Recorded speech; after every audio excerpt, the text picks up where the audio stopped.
Buon pomeriggio a tutti, benvenuti all'Ippodromo Arcoveggio di Bologna. Si va in partenza con la prima corsa, un confronto per cavalli di 2 anni, vincitori da 1.000 a 4.000 euro in carriera.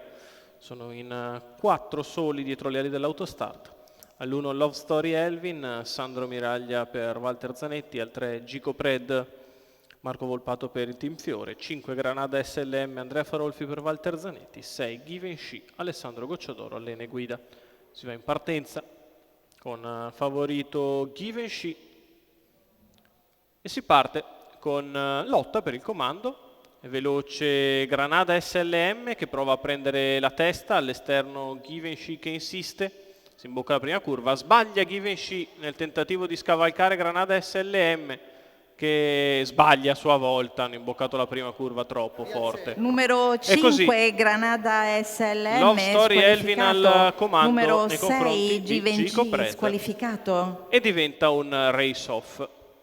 Corsa a 2 dopo il lancio in 15,4. Love Story Elvin sfida Gico Pred, Sandro Miraglia contro Marco Volpato. 400 metri passati in 31 dalla figlia di Super Warhorse e Mombasa B, che sulla piegata di sinistra precede il figlio di Pasha Lest. Si va verso il completamento dei primi 600 metri di corsa, passati in 47,2. Gico Pred che si affaccia all'esterno nei confronti di Love Story Elvin, che replica l'avversario accelerando e venendo a completare i primi 800 metri al comando in 1, 2 e 6. Love Story Elvin continua in vantaggio sulla curva di destra, questa femmina di nascita svedese che ha nel suo curriculum già una vittoria in 4 corse, precede Gico Pred che rimane in seconda posizione al chilometro in 1,18,5.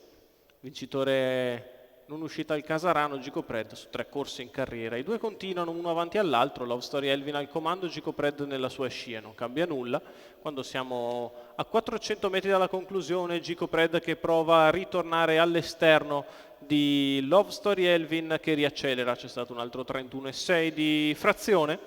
Love Story Elvin che ora guadagna qualcosa, Gico Pred che è sollecitato nel finale.